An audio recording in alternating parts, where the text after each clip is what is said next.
یہ ہم نے عرض کیا آپ سے ابھی کہ حضرت نئے آنے والے لوگوں کو یہ فرماتے تھے کہ جب لا الہ الا اللہ کا ورد کرو تو یہ سوچو کہ میرے منہ سے لا الہ نکلا، وہ سیدھا عرش پر پہنچا اور وہاں سے ایک نور الا اللہ کے ساتھ میرے دل میں سما گیا۔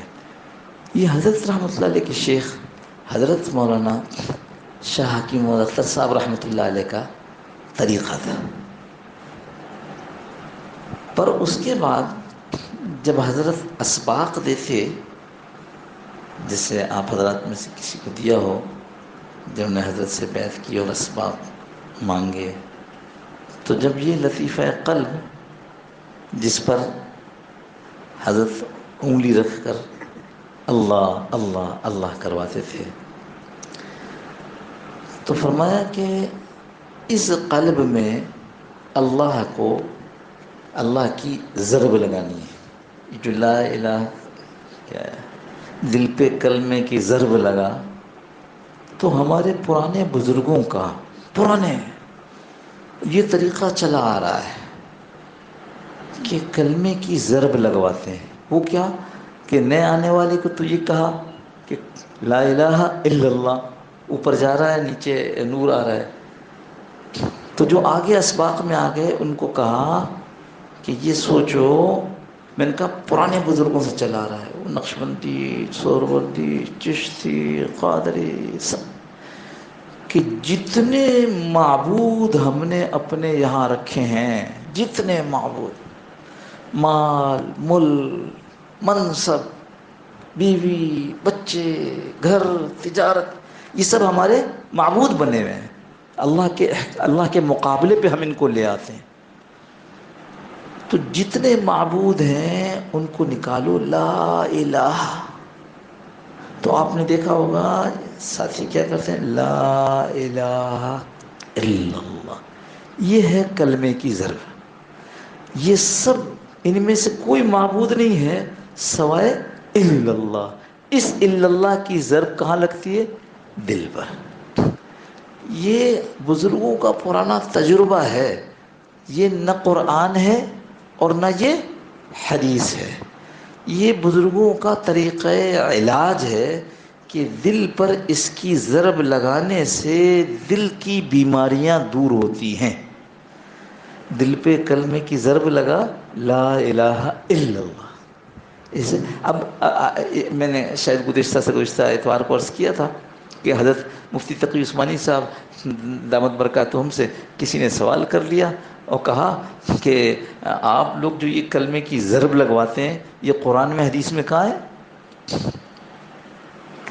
تو حضرت نے فرمایا، یہ میں نے خود حضرت کی زبان سے سنا ہے، کسی اور سے نہیں، حضرت کی زبان سے خود سنا ہے۔ حضرت فرمانے یعنی حضرت مولانا مفتی تقی عثمانی صاحب سے سنا، اور فرمانے لگے کہ میں نے اس سے پوچھا کہ تمہارے سر میں درد ہو جاتا ہے کبھی؟ کہاں ہوتا ہے، کہ کیا کرتے ہو؟ کہتے ہیں میں پیناڈول کھاتا ہوں۔ تو کہنے لگے میں نے اس سے پوچھا کہ کہاں ہے قرآن میں کہ پیناڈول کھاؤ؟ حدیث میں کہا ہے کہ سر کا درد ہو جائے تو پیناڈول کھاؤ۔ ڈاکٹروں نے، سائنس والوں نے ایک تجربہ کیا، لیبورٹری میں ایک تجربہ کیا، اس تجربے سے انہوں نے دیکھا کہ اچھا اس سے فرق پڑتا ہے۔ پھر اس تجربے کو ہزارہا آدمی نے استعمال کیا تو معلوم ہوا کہ واقعی اگر سر کا درد ہو اور پیناڈول کھایا جائے تو سر کا درد دور ہو جاتا ہے۔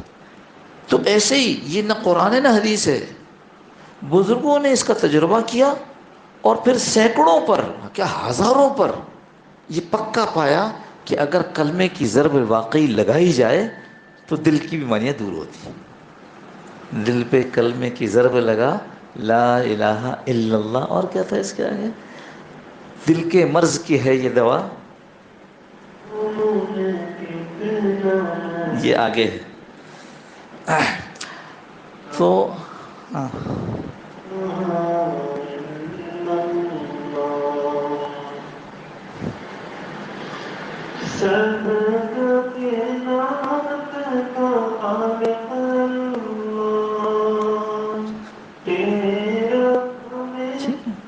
کیا ہوا؟ چلو اچھا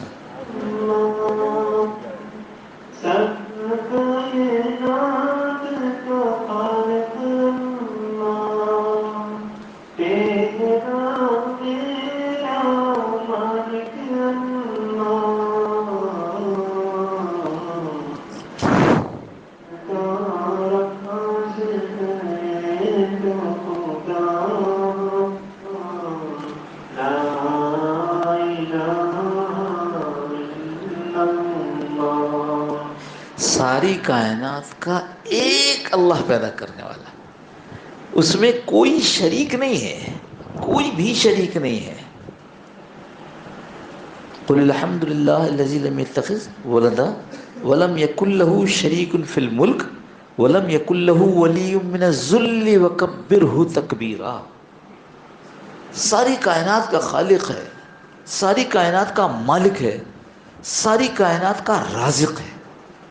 یہ جو آیت ہے قرآن کریم کی، وَقُلِ الْحَمْدُ لِلَّهِ الَّذِي لَمْ يَتَّخِذْ وَلَدًا وَلَمْ يَكُنْ لَهُ شَرِيكٌ فِي الْمُلْكِ وَلَمْ يَكُنْ لَهُ وَلِيٌّ مِّنَ الذُّلِّ وَكَبِّرْهُ تَكْبِيرًا، سورہ اسراء، بنی اسرائیل کی آخری آیات میں ہے۔ اور روایت یہ ہے کہ عبد المطلب کے خاندان کا کوئی بچہ، یعنی گویا حضور صلی اللہ علیہ وسلم کے خاندان کا کوئی بچہ، تو روایت کیا ہے کہ عبد المطلب کے خاندان کا کوئی بچہ جب بولنا شروع ہوتا تو سب سے پہلے اس کو یہ سکھایا جاتا، سب سے پہلا سبق ہے کسی بچے کا، دل کے اندر اس کو اتارنا۔ ابھی وہ چیزوں کو نہیں جانتا۔ ہمارے یہاں تو بچپن سے بچوں کو ٹی وی کے ساتھ اور کھلونوں کے ساتھ لگا کے جانے کیا کیا کر دیتے ہیں۔ ابھی اس نے بولنا شروع نہیں کیا، اس کو سب سے پہلے کہا کیا؟ الحمدللہ، اللہ تیرا شکر۔ اپنی مرضی سے آئے دنیا میں؟ نہیں۔ اپنی مرضی سے انسان بنے؟ نہیں۔ اپنی مرضی سے مسلمان بنے؟ نہیں۔ اپنی مرضی سے محمد صلی اللہ علیہ وسلم کے خاندان میں پیدا ہوئے؟ نہیں۔ الحمدللہ، اللہ تو نے کیا، تیرا شکر۔ پھر اس زمانے میں یہ بھی اللہ کہہ رہا ہے، ابو جہل بھی تو اللہ کہتا تھا، ہاں، ابو لہب بھی اللہ کہتا تھا، اور ابو بکر بھی اللہ کہتے تھے، اور جو نجران کے عیسائی تھے وہ بھی اللہ کہتے تھے، اور جو مدینہ منورہ کے مضافات میں یہودی تھے وہ بھی اللہ کہتے تھے۔ تو یہ بتایا گیا کون اللہ؟ لم یتخذ ولدا،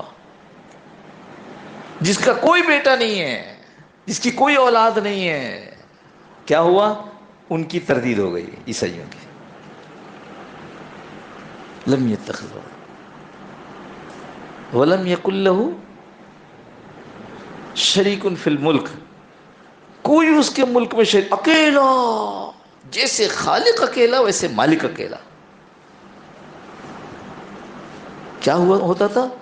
خود قرآن کہہ رہا ہے، ان سے ذرا پوچھو زمین آسمان کس نے پیدا کیے؟ سیقولون اللہ، فوراً کہیں گے اللہ نے پیدا کیے۔ او بھائی، جب اللہ نے پیدا کیے تو پھر اللہ کی طرف دوڑو۔ تو کیا کہیں؟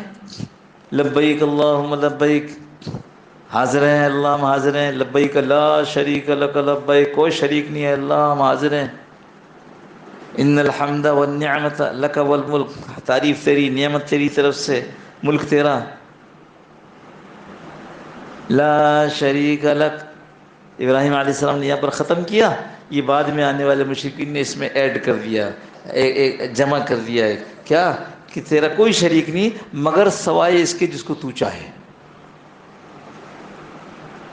اس کی نفی کی کہ پورے عرب سے لوگ آ کر حج کے دوران یہ لبیک پڑھتے اور اس لبیک میں اضافہ کرتے کہ اللہ تو مالک ہے، تیری نعمتیں تیری ہیں، سب کچھ تیرا ہے، لیکن تو نے اس میں کچھ لوگوں کو شریک کر دیا ہے۔ نعوذ باللہ من ذالک، اس لیے فرما دیا کون اللہ؟ لم یتخذ ولدا، جس نے کوئی بچہ، کوئی اولاد نہیں جنی، اور جس نے کسی کو اپنا شریک نہیں بنایا۔ وَلَمْ يَكُنْ لَهُ وَلِيٌّ مِّنَ الذُّلِّ وَكَبِّرْهُ تَكْبِيرًا۔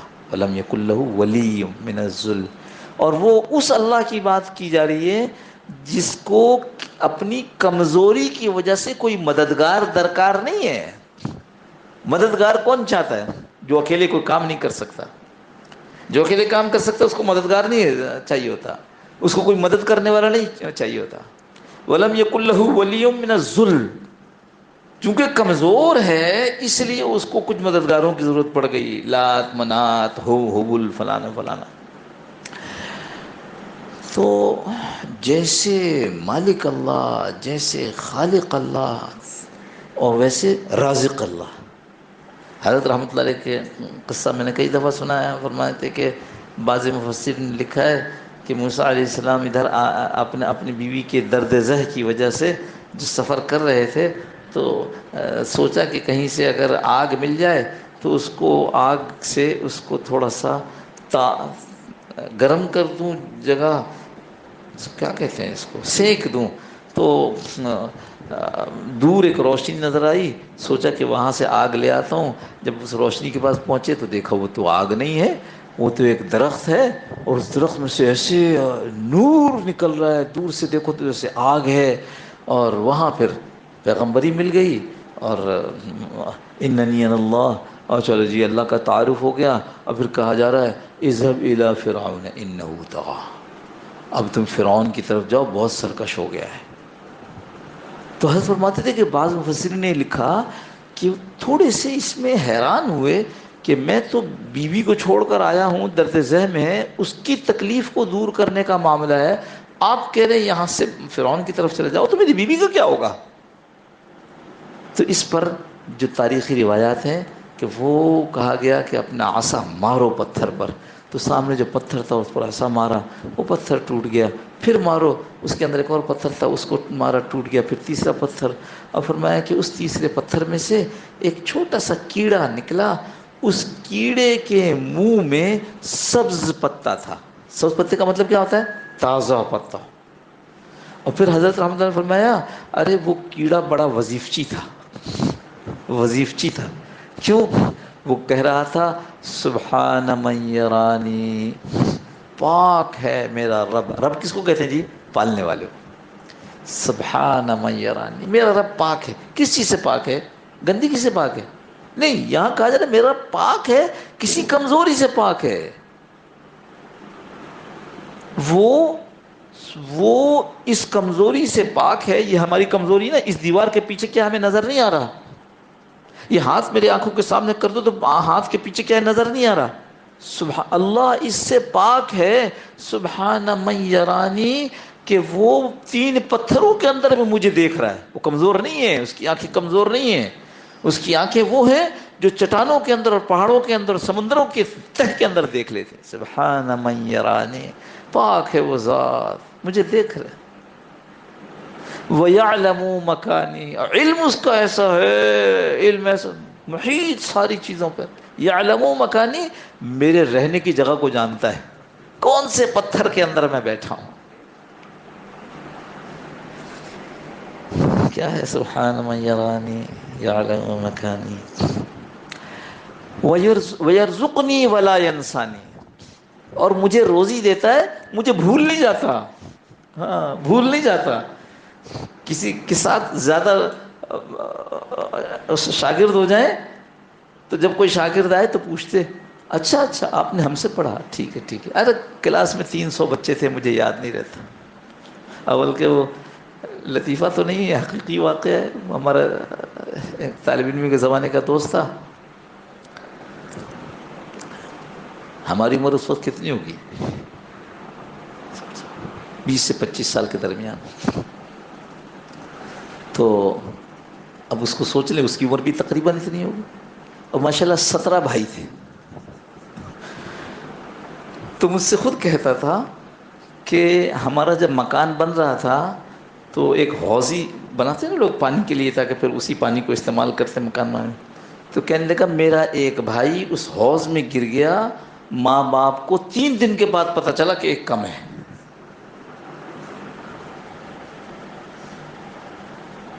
وَيَرْزُقْنِي وَلَا يَنْسَانِي، میرا رب ایسا ہے، اس کی مخلوقات بے انتہا ہیں، لیکن سب کو جانتا ہے کون کہاں ہے، اور ان کو وہاں وَيَرْزُقْنِي، اور وہ وہاں ان کو رزق پہنچاتا ہے. خدا کی قسم، جو دنیا میں روٹی چاول کھانے والے ہیں ان سب کو روٹی چاول ملتا ہے، اور جو جنگل میں سب گھاس کھانے والوں کو گھاس ملتا ہے، اور جو گوشت کھانے والے ان کو گوشت ملتا ہے، اور جن جانوروں کا یہ مزاج ہے کہ وہ صرف تازہ گوشت کھاتے ہیں، اللہ ان کو روزانہ تازہ گوشت دیتا ہے. کیا رازق ہے، اللہ اکبر. رزق دینے کا اس وَيَرْزُقْنِي وَلَا يَنْسَانِي، بڑا وظیفچی تھا. حسن فرماتے وظیفہ کر رہا تھا، سبحان من یرانی یعلم مکانی وَيَرْزُقْنِي وَلَا يَنْسَانِي.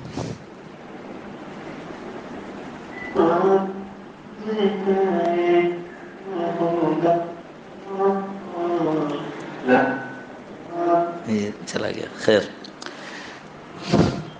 تو عرض یہ کر رہا تھا، بس ٹھیک ہے نا، عرض یہ کر رہا تھا کہ حضرت کو یہ اس لیے پسند تھا کہ جتنے ہمارے بڑے ہیں وہ اللہ سے محبت کرتے تھے. ہم جیسے چیزوں سے محبت کرتے ہیں وہ اللہ سے محبت کرتے تھے. اور اللہ سے کیا، جو آدمی جس چیز سے محبت کرے گا اس کا تذکرہ کرے گا، اس کی تعریف کرے گا، اس کی توصیف کرے گا، وصف بیان کرے گا، چاہے گا کہ میرے سامنے بس اس کا تذکرہ ہو. لہذا جتنے اوصاف ہیں آگے اس کے اندر پھر کہ دنیا جو ہے تمہارے لیے اللہ نے بنا دی، تمہارے لیے کن فیکون سے بنا دی، اور پھر اس کو پھل پھول سے سجا دیا، اور پھر کیا کیا، یہ سب اپنی جگہ اور تم کو اپنے لیے کر دیا. ساری دنیا بنائی لیکن ساری دنیا اپنے فائدے کے لیے نہیں بنائی، تمہارے فائدے کے لیے بنائی، تم استعمال کرو. سوچو تو صحیح، سائنس والے اس پر حیران ہیں، اندازے مارتے ہیں. ہاں، وہ حضرت فرماتے تھے، حضرت کا ایک جملہ تھا، لنڈ گزار، کہ وہ اندھا جب پتھر مارے کبھی کبھی لگ جاوے اس کے اوپر نشانے پر، کہ یہ سائنس والے یہ تو انہوں نے تو ایک اندھی ماری ہے. اتنے ہزار سال دنیا بنی، اللہ ہی جانتا ہے کتنے ہزار لاکھ کروڑ کتنے سال تھے.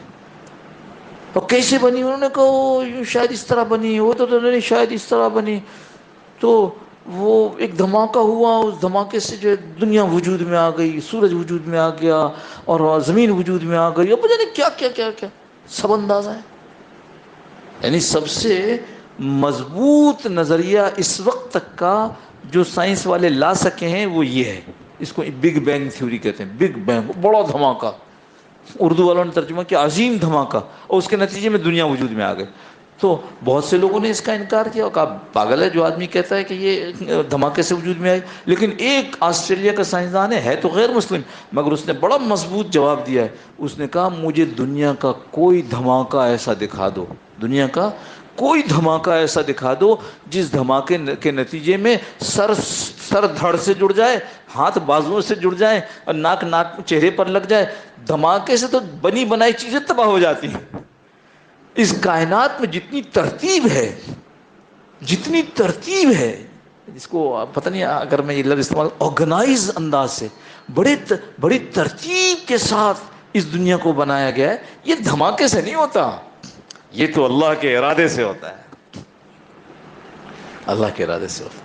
وہ پہ اللہ نبی صلی اللہ علیہ وسلم نے ارشاد فرما دیا، اللہ پاک نے کائنات کو پیدا کیا، پہلے یہاں پر جو ہے وہ پانی پیدا کی، زمین پیدا کیا، اور زمین کے ساتھ جو ہے پھر یہ کیا، اور یہ مٹی پھیلائی، اور پھر اس کی پوری تفصیل آپ حضرات سنتے رہتے. ایک اکیلے اللہ نے ہمارے لیے بنایا.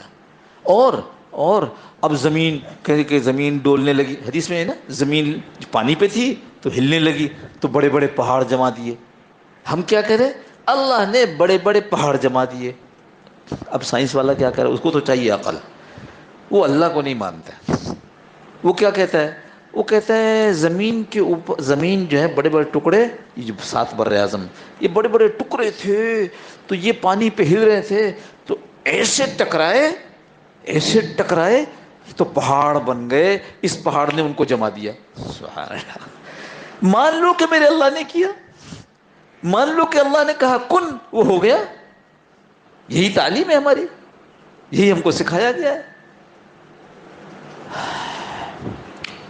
اب پھر یہ لوگ کہتے ہیں کہ بڑی گرم تھی، پھر وہ ٹھنڈی ہوئی، اس ایسی ٹھنڈی ہوئی کہ اس پر کیا وہ برف کا زمانہ آ گیا، اس کو آئس ایج کہتے ہیں، برف کا دور، اور پھر وہ ختم ہوا، اور پھر آہستہ آہستہ یہ زمین سوکھی اور پھر برابر ہوئی۔ او بھائی، یہ میرے رب کا نظام ہے۔ پہلے آنے والا کون تھا؟ آنے والا تو میں اور آپ تھے نا، ہمارے لیے انتظام کر رہے تھے، زمین بنا دی، زمین بنا کر کے اب ان کو تو ضرورت پڑے گی گیس کی اور تیل کی، وہ تو بڑی دنوں کے بعد نکلے گا، تو اس سے پہلے کیا ہوگا؟ تو کوئلہ چاہیے، کوئلہ آسان ہے، تو کوئلہ کیسے بنے گا؟ او زلزلہ آیا، بڑے بڑے جنگل کے درخت جو ہے وہ اندر زمین میں چلے گئے، وہاں کوئلہ بن رہا ہے۔ ہاں مگر یہ بڑے بڑے جو ہے نا وہ ہوں گے کیا، یخرج منہم اللؤلؤ والمرجان، یہ بڑے جو ہے شوقین ہوں گے چیزوں کے، تو چلو بعض کوئلوں کو اتنا دباؤ کہ وہ ہیرے بن جائیں۔ ہیرا کہاں سے آتا ہے؟ کوئلہ ہے، جو اس کوئلہ زیادہ دبا ہے وہ ہیرا بنا ہے۔ ہاں اچھا، اب جب زمین اوپر نیچے ہو گئی یہ زلزلوں کی وجہ سے، اب زمین کو دبانا بھی تو ہے، اللہ نے وہ بڑے بڑے جانور پیدا کیے جن کو ہم ڈائنوسور کہتے ہیں، بڑے بڑے، یہ اللہ میاں کے ٹریکٹر ہیں سمجھو، یہ ساری زمین پر چل پھر کر لڑ کر خود تو تباہ ہو گئے، زمین ساری دبا دی ہمارے لیے۔ اللہ کا نظام ہے، اس اللہ کو مانو، اس اللہ کی جتنی چیزوں کو سوچو گے اس اللہ کی بڑائی جی میں آئے گی۔ جب ہم سوچتے ہیں کہ فلانے دوست نے میرے پر کتنا احسان کیا، اس دوست کی محبت پیدا ہوتی ہے، اللہ کے احسانات کو سوچو، اللہ کی محبت پیدا ہوگی۔ اسی لیے فرمایا کہ بھی جو خانقاہوں میں آنے والے ہیں یہ ایک طرف تو اللہ کا ذکر کریں اور دوسری طرف غور و فکر کریں، اور صاف فرما دیا غور و فکر اللہ کی ذات میں نہیں کرنا، یہ نبی صلی اللہ علیہ وسلم کا ارشاد ہے، اللہ کی ذات میں مت غور و فکر کرنا، اللہ کی مخلوقات میں غور و فکر کرنا۔ یہ ہے اللہ کی مخلوقات میں غور و فکر، کیسے اللہ نے ہمارے لیے چیزیں بنائی، اور یہ سب چیزیں بنا کر ہمیں اپنے لیے بنایا، یہ تمہاری خدمت کے لیے، تم ان کی خدمت کے لیے نہیں ہو۔ دکان کو سجا سنوار رہے ہیں، دکان کے لیے اوقات لگا رہے ہیں، مکان کو سجا رہے ہیں، سنوار رہے ہیں، مکان پر اپنا اپنا سب کچھ لگا رہے ہیں، بھائی یہ ہماری خدمت، ہم اس کی کیسے کریں؟ یہ ہماری خدمت کے لیے بنائے گئے، یہ ہماری خدمت کی، دنیا کی ساری چیزیں یہ ہماری خدمت کی، اور بیکار کچھ نہیں، ساری کارآمد ہے۔ کوئی دنیا کی چیز ایسی نہیں ہے جس کو اللہ نے بیکار پیدا کیا ہو۔ بادشاہ سلامت بیٹھے ہوئے تھے اور وہ بار بار مکھی، اب مکھی کہاں قابو میں آوے، تو وزیر اعظم برابر بیٹھے ہوئے تھے، بادشاہ نے غصے میں آ کر کہا یہ اللہ نے مکھی کیوں پیدا کر دی؟ معلوم ہوا کہ یہ کہنا چاہتے تھے کہ بیکار پیدا کر دی، میرے اللہ نے بیکار کوئی چیز نہیں بنائی۔ وزیر اعظم بڑا ہوشیار تھا، کہنے لگے بادشاہ سلامت یہ مکھی اللہ نے اس لیے پیدا کی کہ بادشاہوں کو اپنی عاجزی کا، کمزوری کا احساس دلائے، کوئی چیز بیکار نہیں ہے مگر ہر چیز ہمارے فائدے کی۔ اور آگے ایک شعر اور اخیر کا بڑا مضبوط شعر ہے، وہ یہ کہ سب کچھ اپنی جگہ نا، سب کچھ اپنی جگہ پر ہے، سب کچھ اپنی جگہ پر ہے، لیکن یہ یاد رکھو بقا صرف اس کو ہے، ہم سب فنا ہو جانے والے ہیں۔ اللہ اکبر، حضرت کو اللہ جزائے خیر دے، کیونکہ جب وہ سنتے تھے تو ساتھ والے بھی تو سنتے تھے، اس بات کا احساس ہوتا ہے کوئی بات تو ہے کہ حضرت اس کو بھی، اور ایک وہ جو نصیر گودڑوی کا ایک وہ ہے حمد ہے، اس کو بھی بہت سنا کرتے تھے، کبھی انشاءاللہ آپ سے کہیں گے وہ لگائیں تاکہ وہ بھی آپ حضرات اس طرح سے سن سکیں۔ تو خیر عرض کر رہا تھا کہ آخر موت ہے، جس نے اس دنیا میں آ کر اس کو سامنے رکھا اس کے ہو گئے مزے، اور جس نے اس کو آ کر اپنے پیٹھ پیچھے ڈال دیا، بھلا دیا، وہ بیچارہ پھنس گیا۔ کیوں پھنس گیا؟ اس لیے کہ دنیا ساری کی ساری دل لبھانے والی ہے، دنیا ساری کی ساری ایسی ہے جس سے آدمی کا جی لگ جائے، جی ایسا لگ جائے کہ آدمی اپنی منزل سے غافل ہو جائے، اس کو اس دنیا کے پیچھے ہلاکت اور بربادی نظر نہ آ رہی ہو۔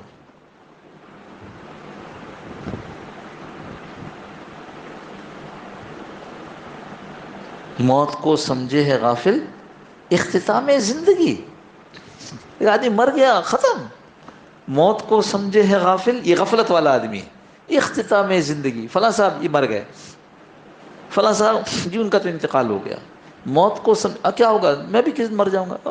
موت کو سمجھے ہے غافل اختتام زندگی، جبکہ ہے یہ شام زندگی، اس زندگی کی شام ہے یہ شام زندگی، صبح دوام زندگی، دائمی زندگی کی صبح ہے. پھر پتہ چلے گا کہ کیا ہو رہا ہے، پھر پتہ چلے گا کیا ہو رہا ہے، اصل کیا تھا، حقیقت کیا تھی. باقی سب دھوکا تھا.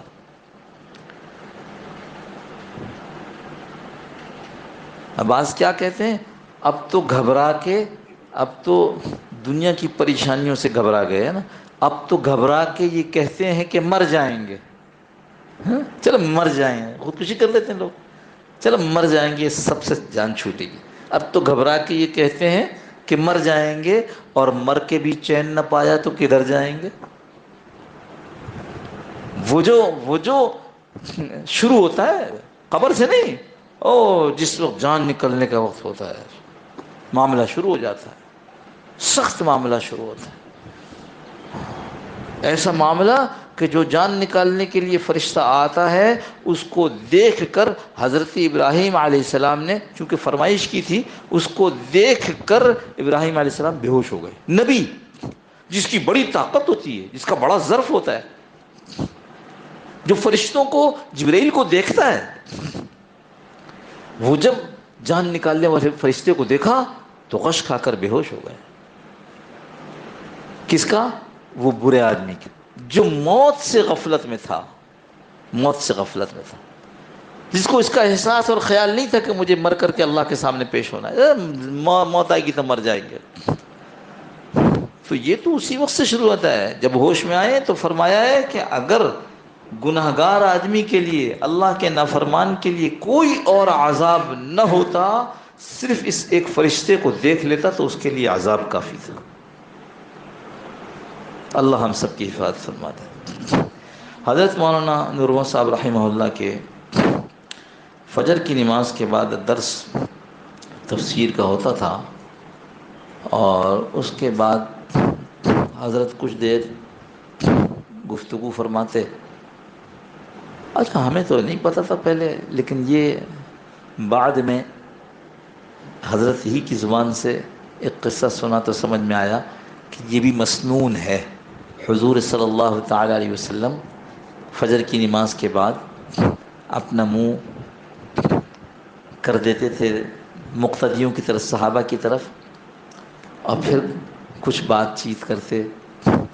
اور اس میں کسی نے رات خواب دیکھا ہوتا تو خواب بیان کر دیتا. اور بعض روایات ایسی ہیں کہ اس میں لوگ ہلکی پھلکی باتیں بھی کر دیتے تھے، جیسے دوستوں سے کرتے ہیں ایسے ہلکی پھلکی بات بھی کر دیتے تھے. تو حضرت کو میں نے دیکھا یہ معمول تھا. اور اس کے بعد پھر اٹھ کر اشراق پڑھتے، اور اشراق پڑھنے کے بعد پھر نکل کر دو چار ساتھیوں، بہت قریبی ساتھیوں کے ساتھ جا کر چائے وغیرہ پی لیتے. بعد میں تو ساتھی دو دو گاڑیوں میں ہو گئے، پہلے ایک ہی گاڑی ہوتی تھی. ساتھی حاجی عبد الشکور صاحب اور سید الصفوت صاحب وغیرہ. تو ایک دفعہ بات کرتے ہوئے موضوع آیا کہ موت کے وقت بہکایا جاتا ہے، اور اس سے اگلے دن غالباً حضرت ہمارے عبد الشکور دادا صاحب دامت برکاتہم، بڑے بزرگ آدمی ہیں وہ بھی، مگر بس اپنے آپ کو چھپاتے ہیں. ان کو بزرگوں نے خلافت بھی دی ہے. حضرت مولانا غلام صاحب رحمۃ اللہ علیہ کے زمانے سے ان کی خدمت کرتے چلے آ رہے ہیں. تو وہ پھر کتاب لے کر کے آ گئے، پتلی سی کتاب ہے جس میں یہ لکھا ہے کہ واقعی ایسا ہوتا ہے. کیا ہوتا ہے کہ موت کے وقت جو آدمی جن لوگوں کے ساتھ اٹھتا بیٹھتا تھا، اس طرح کی روحیں اس کے سامنے کر دی جاتی ہیں.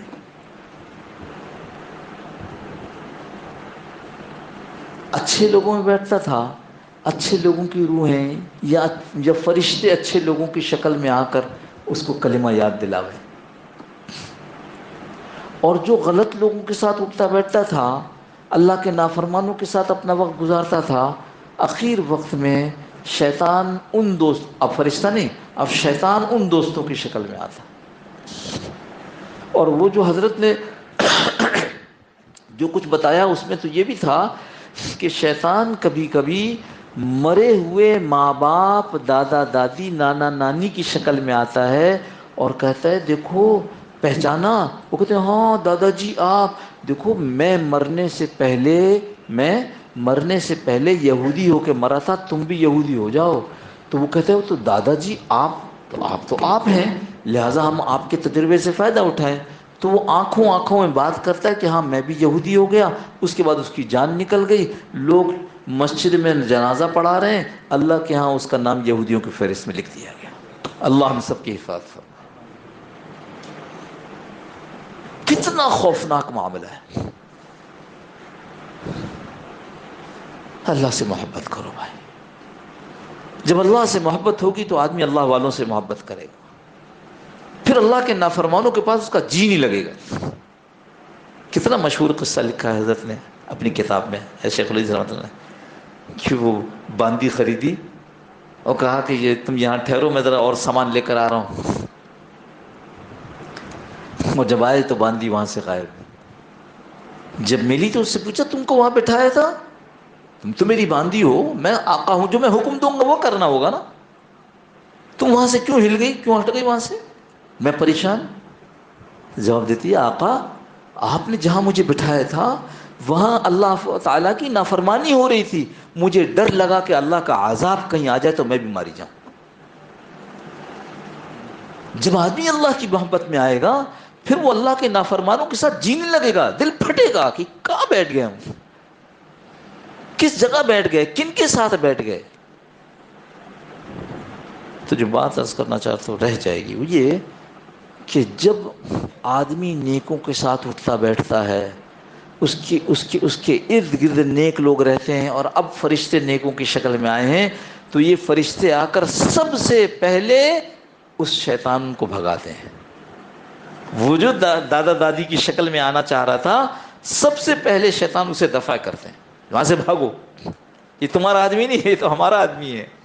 آج کہتا ہے یہ میری پارٹی، یہ تیری پارٹی، ہاں اللہ والوں کی پارٹی میں ہو جاؤ۔ کل فرشتے آ کر دوسری پارٹی والے کو بھگائیں گے، بھاگ جاؤ یہاں سے، یہ تو ہماری پارٹی کا آدمی۔ اللہ پاک ہمیں عافیت کے ساتھ اس کی سمجھ نصیب فرما دے۔ اللہ خیر کے ساتھ کیا کہتے ہیں بھائی، ہمارے ناشتے والے احباب تو ابھی غائب ہیں، تیار ہے؟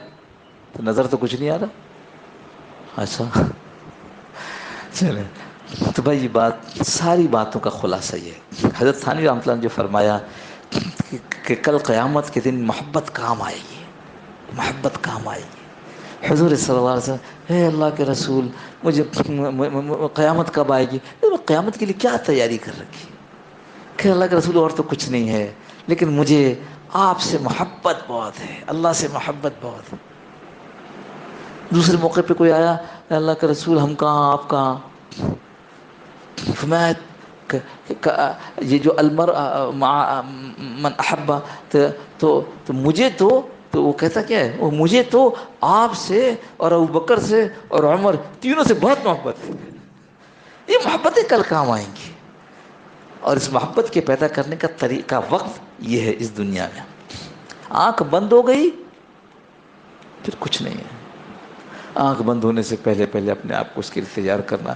اسی کے لیے جو ہے وہ یہاں مجلس ہوتی ہے، خانقاہ میں ہم عصر سے بیٹھ جاتے ہیں، یعنی ہفتے کے روز شام کو، عصر سے نہیں مغرب سے، مغرب کے بعد بھی یہ بزرگوں کی باتیں اور ان کے مکتوبات تفصیل سے سمجھاتے ہیں بھائی آگے بڑھنے کے لیے کیا کرنا چاہیے۔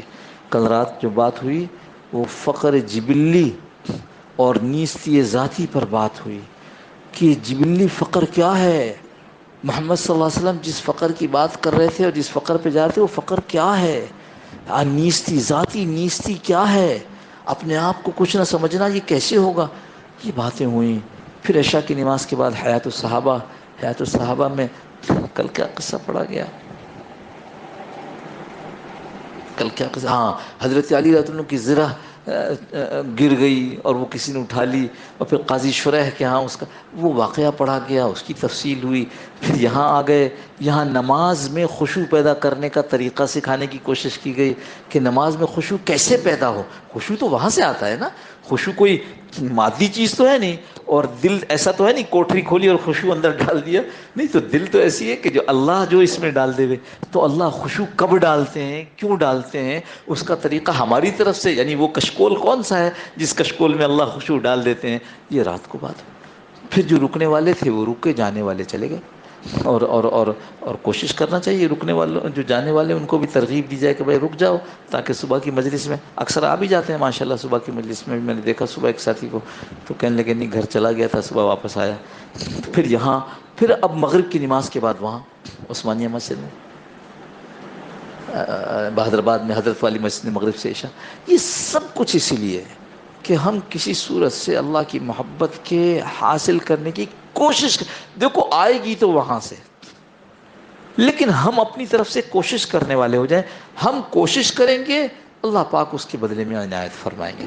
اللہ ہم سب کو نصیب فرما دے. اللہم صلی علی سیدنا مولانا محمد النبی الامی وعلی آلہ وسلم ظلمنا انفسنا ولم تغفر لنا ربنا لا تزغ قلوبنا بعد إذ هديتنا وهب لنا من لدنك رحمة يا حسن.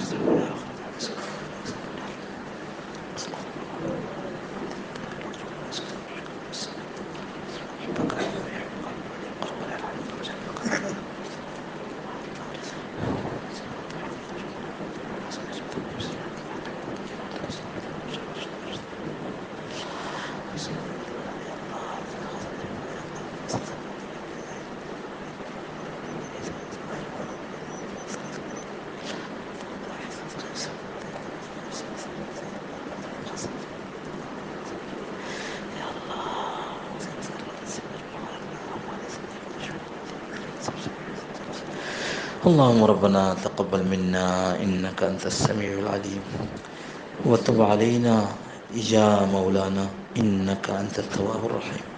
وصلى الله تعالى على خير خلقه محمد وعلى آله وصحبه أجمعين برحمتك يا أرحم الراحمين. جزاكم الله خير. السلام عليكم ورحمة الله وبركاته.